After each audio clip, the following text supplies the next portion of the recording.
No other vehicle quite matches the 2018 Mercedes-Benz C-Class, so let's compare it to a Cheetah. The Cheetah's sleek body is the essence of speed and efficiency. The seductive silhouette and sleek curves of the C-Class sedan match it line for line. The Cheetah can turn in midair while sprinting. We're working on it. There's never been a better time to bring out the beast in you. Visit MBUSA.com/C-Class to learn more. Mercedes-Benz, the best or nothing. Hey folks, it's Mike White coming to you with a special episode of the Projection Booth. On this episode, I am talking to author Patty Farmer. She is the author of such books as Playboy Laughs and Starring the Plaza, which are both now available. You can go on over to Amazon or maybe special order them at your special local bookstore. And I highly recommend both of those books. Miss Farmer has been doing a great job of kind of capturing some behind the scenes stuff of show business that I was pretty unfamiliar with, and you might be too. Let's go ahead and roll that interview, and be sure to check out her and her stuff over at patty-farmer.com.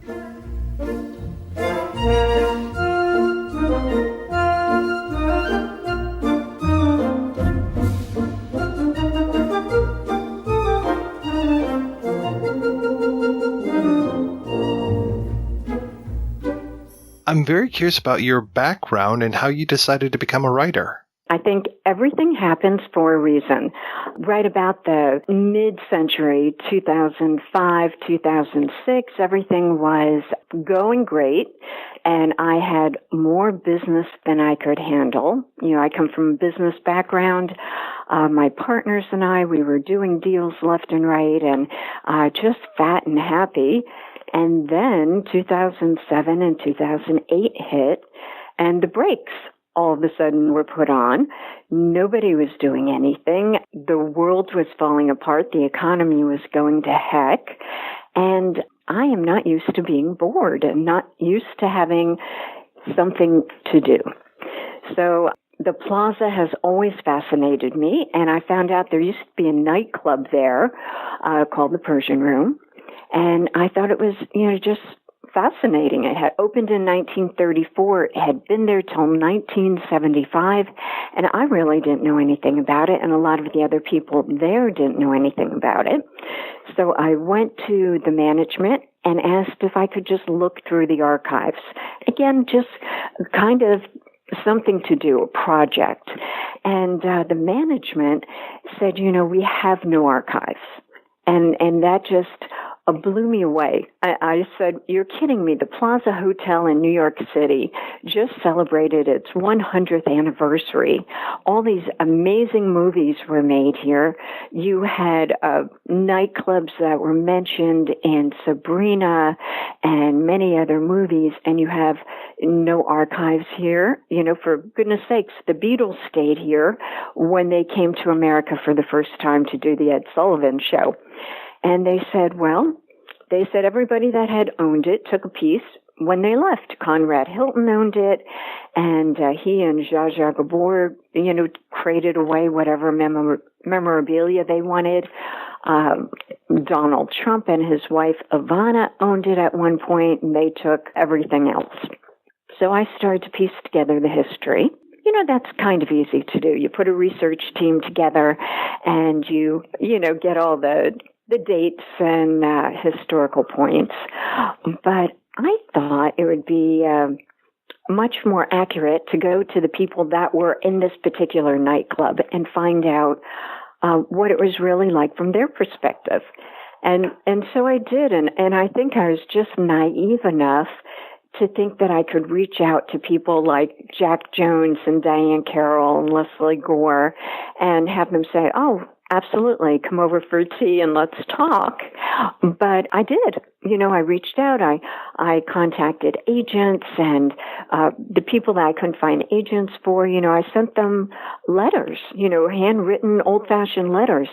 And the first call I got was from Leslie Gore, and she said, you sent me a letter, and when are you going to be in New York? I'd love to go to lunch. So that's my long answer to your short question of how it kind of evolved into being a writer. And after I had all this information, historic information, oral histories, I was looking for a place to put it. And I thought the New York Library might like the notes. And then someone suggested, why don't you put it in a book form for the next wave of people that might be interested in, Hollywood and show business and important things that happened at the hotel. And I got lucky. I found an agent that believed in the book, and he found a publisher. And that was the first one. And now we have this wonderful book starring the Plaza about all the fabulous movies that were made there. How long did it take you to put the Persian Room Presents together? That took me a good 2 years. 2 years, and a lot of talking to a lot of people and a lot of research. So it seems for some reason they all take right about the same amount of time. And I work pretty steadily. That's, what I do. I don't try and cram it in between other things. I sit down at my desk and write and talk to people and do research almost every day. And how did Playboy Swings come about? A funny story, Mike. I never really gave Playboy a thought. I knew what Playboy was, and really, to me, Playboy was a magazine. And of course, I knew about Hugh Hefner. But again, I thought what everybody else thought. You hear the word Playboy and you think bunnies and centerfolds. But in interviewing people for the Persian Room, people like Patty Page and, again, Leslie Gore and Michelle Lee and Jack Jones, they all mentioned starting out because I like to get a well-rounded story. I didn't ask them just about the Persian Room. I asked them about how they got started. And more times than not, a lot of these folks would say, well, I started at the Playboy Club. I started doing the Playboy circuit. And that piqued my curiosity enough that I started doing research and found out that many, many people worked at the Playboy clubs. And the comedians, Joan Rivers, when I sat down with her, she said, Playboy gave us a place, they gave us a stage to be bad, and to work and get better. And I thought that was very telling of what it was. And it was the circuit had more than 42, I believe, 42 clubs worldwide.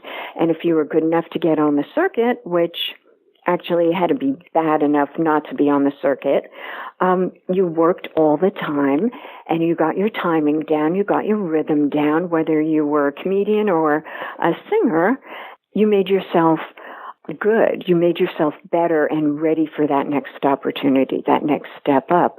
And many people like Tony Bennett, he just loved being there. He was at the pinnacle of his career, and he would still come back and perform on the TV shows or the Playboy clubs or the festival. So people really, they appreciated what Hugh Hefner offered them. All of these books are kind of almost interrelated, that it's almost a quadrilogy that you've created so far, counting in starring the Plaza and Playboy Laughs. They really kind of all speak to one another. They do. And, a Playboy was just, it was an eye-opener. As I just mentioned, I really didn't know anything about Playboy, and the music was the first focus. Playboy Swings was really about jazz and about Hugh Hefner's love of jazz and how, in my opinion, he helped advance jazz from a music form that you danced to a venue where people paid money and sat down and listened to it in a concert venue, i.e. the Playboy Jazz Festival or the Playboy Clubs. And then the second one in this series is the latest, Playboy Laughs, and that's about the comedy, comedians, and cartoons of Playboy. And I have to tell you, I knew nothing about the cartoons, and they are very interesting, the cartoonists. I seem to remember doing research on Jules Feiffer years ago, and that he was one of the cartoonists there. Absolutely. And when I talked to Jules, and he's very accomplished. People think of cartoonists as, these people that just scribble out funny-looking people and come up with some gag lines. But Jules is at least a one-time award winner, and I'm tempted to say multiple times. But also, he told me, he said, I got most of my ideas for carnal knowledge from hanging at the Playboy Mansion. Well, number one, I didn't know he wrote the book Carnal Knowledge. I had just seen the movie with Anne Margaret, but to find out that Jules wrote the book that the movie was based on, and he had gotten his ideas from the Playboy Mansion.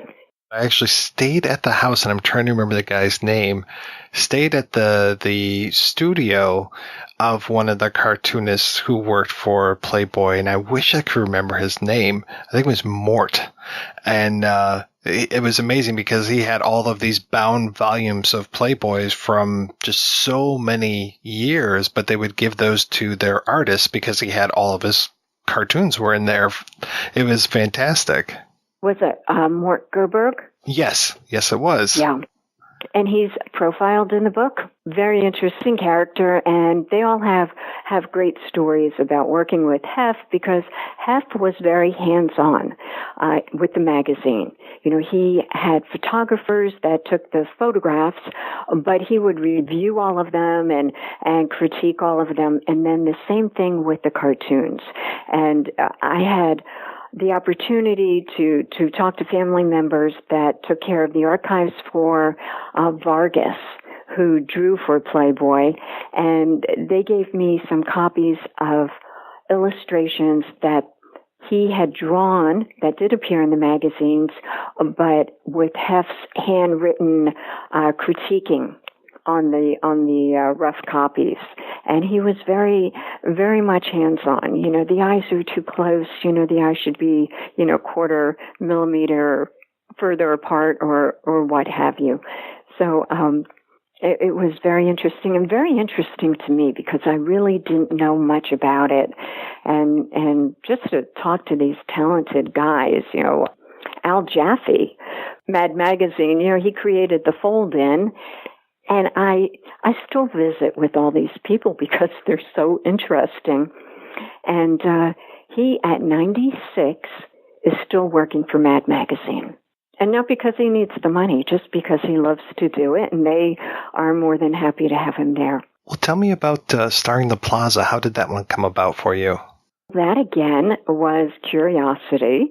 I was hanging out at the Plaza, and I would see all these movies around 2008, 29, being filmed. One night I was walking around and I saw in the building a film crew, and I, asked what was going on. They said they were filming Bride Wars with Kate Hudson and Anne Hathaway and Polly Bergen. They were all shooting that night. And so security came and tried to push me away, and then somebody else said, no, she's here at the Plaza, so, let her stay. And they brought me a chair, and I ended up sitting next to Lance Armstrong, who was dating Katie Hudson at the time, and we watched them film. And I love Hollywood. Who doesn't? And I was just fascinated. So again, I did my research, and I found all these wonderful movies. And even now that the book is coming out in print, I think I have enough for a second volume. People are saying, did you know Barbra Streisand did a clip there on a clear day? And I missed that one somehow. And there are a few others, but there is so much going on. Eloise, they had various movies of Eloise filmed there. The Great Gatsby, 3 different versions of The Great Gatsby was filmed there. One with Leonardo DiCaprio and one with Robert Redford. And as I mentioned, the Beatles stayed there when they were in town for their first U.S. appearance. And the Plaza didn't know the Beatles from, Frank Sinatra, quite frankly. So they booked them in, and they didn't know what they were in store for. And the building was rung with, screaming, girls and women and people doing all kinds of shenanigans, trying to mail themselves inside a big package up to, Paul McCartney's room. and it was just very interesting. But I was talking to one of the older housekeepers, very elderly woman, and she said that at the time, all the housekeepers thought that the boys were a real tribute to their mothers, because all four of them made their beds and straightened their room before they left the room, which is very unlike any, rock stars or movie stars or anything. They don't make beds. So they made an impression. And that's what ended up kind of being the centerpiece of I Want to Hold Your Hand, is their stay at the Plaza. Yes. One of the stories is that they were perfect guests at the Plaza, but they did take the hangers. They were very impressed by the Plaza hangers, which were these wooden hangers that had the Plaza stamped in the center. And it's only recently where they were able to digitally clean up the film from I Want to Hold Your Hand, that you can actually see those hangers used in the scenes. And those were the hangers that they had absconded with. And to take it even a step further, they did eventually return them decades later. The Plaza received a package with, whatever it was, 40 hangers. That said, thank you. Here, you can have them back. When I first heard about your book, I just didn't know how you're going to pull this off. A book about how a hotel has starred in so many movies. And as I'm flipping through page after page and just all of these memories are flooding back, I was just utterly enthralled reading it. Well, thank you. It really shows the culture of the country, I think, also. You take a movie like The Pickle with Danny Aiello, and just between you and me and everybody that listens to your blog, I think it shows how drugs were prevalent in Hollywood. Because the premise of this giant pickle landing in front of the Plaza Hotel is just kind of bizarre. And talking to Danny, who I know from the Friars Club, he said, I don't want to talk about pickle. It's almost like everybody sobered up and they said, holy smokes, what did we do? To be able to see how it has been used throughout the years. And then the one thing that really got me was where you were talking about movies or TV shows that have stand-ins for the Plaza. It has that type of mystique where they still want that word association, and maybe they don't have the budget or they don't have the time for a trip to New York to film there, and they'll recreate it on a Hollywood film stage or around the country. It has that kind of mystique. And even I'll be reading a book and you'll hear them mention the Plaza. Or I was watching a TV show and there is a fight between a husband and wife, and she's like, I'm going to the Plaza and I'm bringing my credit cards. So it still holds that panache and, instantly recognizable. As Neil Simon, who, of course, wrote Plaza Suite, he said, when asked, why was it Plaza Suite? Why wasn't it Waldorf Suites or the Ritz Suites? And he said, quite frankly, I never considered naming it anything else. That was the epitome of New York glamour and sophistication. Reading your book, it felt like Robert Redford was always there because of so many movies that he shot that were set at the Plaza. You mentioned The Great Gatsby, but then Barefoot in the Park. And my favorite, The Way We Were. I so wish they would have done The Way We Were too, but they never got that together. But that was, I cry every time I see it. How do you even go about finding out what movies were shot there if they didn't have those archives for you? Again, you just have to do your research by foot. And you talk to people and you pick up a thread and you talk to other directors or someone who worked with Hitchcock and you ask them, what other movies were filmed there, and you just, pick up the thread. It's really, you have to have a good research team. And I imagine a pretty good memory and a lot of great memories on the people that you're talking to as well. Absolutely. Plus, it's a subject that I love. I think I was born out of my era. I love all these older movies. Barefoot in the Park you mentioned, and Plaza Suites and North by Northwest and, Arthur and Crocodile Dundee and. These are all just great movies. It's like I said originally in the early part of our conversation, there's a scene where Humphrey Bogart in Sabrina tells Miss McConnell to, book me a suite at the Plaza Hotel, and get me reservations in the Persian room. It just is the grand dame of society. People get married there and they perform there, and, every little girl wants to go to high tea. Where did you grow up? I am a Pennsylvania girl. And as fast as I could, I went to New York. When was your first time actually going to the Plaza? Like many others, my mother took me there. I must have been about 7. And it was my church clothes with white gloves, and I was lectured all the way in on deportment. You know how I had to sit straight and I couldn't reach across the table, and I had to speak in a soft voice, and just on and on, how Eloise grew up there. And as a young child, I had been read Eloise, and I was just overwhelmed, going to where Eloise lived and then having this elegant high tea. And I just said, it was motivation to work hard, go to college and work hard so I could keep doing it.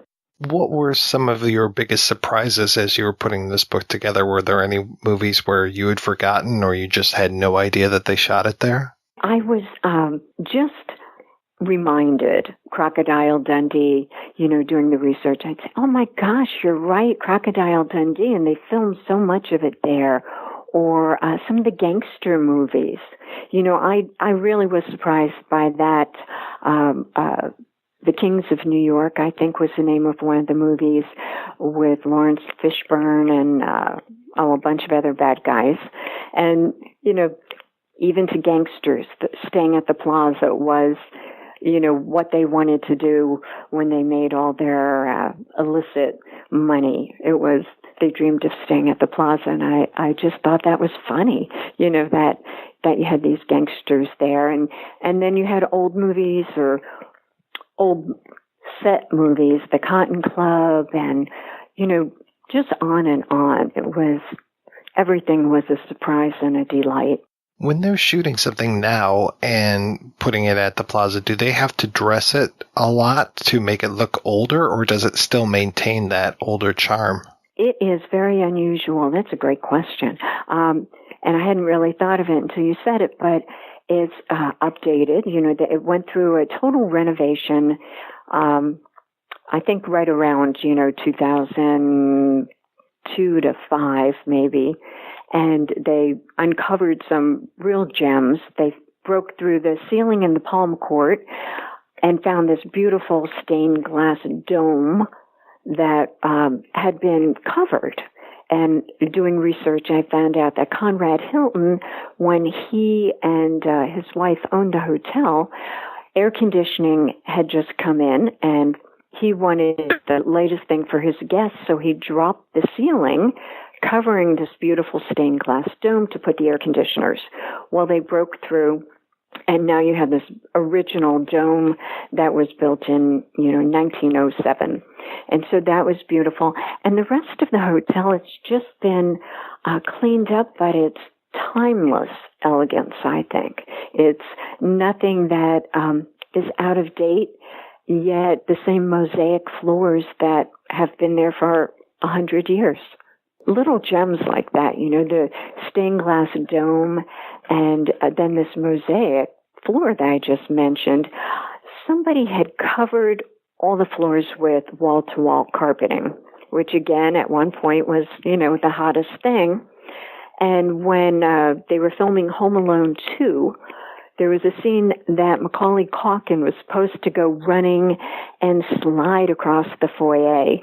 And of course, they couldn't do it with a carpet. And Donald Trump owned the hotel at that time. So they asked him if they could roll up the carpet and then they'd put it down. Well, they rolled the carpet and they found this fabulous Italian mosaic floor underneath. And the carpet never went back down. It was just beautiful. But again, it's 100 years old. And the marble staircases, but it doesn't look dated. It doesn't look, old-fashioned. And you have the younger generation comes there, and they have their parties and premieres. That's a go-to place for, premieres from Shrek to, just name anything, 101 Dalmatians to, the latest grown-up films. And how did you get access to some of these photographs that you have? Because some of those are just amazing to see the stars in their element, see them at the Plaza for these premieres. Right. A lot of them are a very rarely viewed photographs from private archives. Some people just graciously lent them to me to publish, and others, you had to pay to publish them. But it was a hunt. It was a field trip, hunting them down and securing them. And I know that this one comes out very soon. I want to say it's August 21st. Is that right? Yes. Playboy Laughs is, I think, even a couple weeks before that. So you are just really knocking them out of the park in August here. I am. And I'm so happy and so grateful to people like you, Mike, that, have found out about it and are as excited about them as I am. I had gotten a call from a friend and they said, how do you know Leonard Maltin? And I said, I don't know what you're talking about. And they said, well, he picked your book starring the Plaza as one of his 3 recommended books. So, people are finding out about it and enjoying it and recommending it, which I'm so grateful for. When you work that hard and that long on anything, it's nice to be recognized in a positive manner. Well, what are you working on now? I feel like I just had a baby and you're asking me when I'm going to have another one. You seem like the kind of person who's not going to be sitting on their laurels. You're right, Mike. Absolutely. I have another Playboy book coming out, and that'll conclude the Playboy trilogy. So it'll be Playboy Swings, the latest Playboy Laughs, and I'm starting work on Playboy Thinks, which will be about the writing, where, all the guys would tell their sweethearts and their wives, I read it for the articles. They had some pretty darn good writers. And so this will cover the writing in the magazine and the interviews. That just seems like such an immense task to tackle that because they had so many great writers for so many years. They did. They really did. And, that was part of Hugh Hefner's genius. And, he has no ego in that regard, that he needs to be recognized for being as smart as he was, but he had the best of everything. He had the best photographers. He had the best writers and editors, people like Alex Haley and Ian Fleming, and on and on and on, that submitted to the magazine and wrote to the magazine. Ian Fleming had 7 short stories in Playboy before they made it to the big screen, before they were picked up and became James Bond on Her Majesty's Secret Service. So you had a lot of great people. Where can folks go to keep up with you and keep up with all your projects? Patty-Farmer.com. There is another Patty Farmer, and she has Patty Farmer. So Patty-Farmer.com is my website, and we keep it up daily. Well, thank you so much, Patty. This has been a real pleasure. Oh, it's been my pleasure, Mike. Being able to chat with you and about a topic that I just could go on and on forever.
No other vehicle quite matches the 2018 Mercedes-Benz C-Class, so let's compare it to a Cheetah.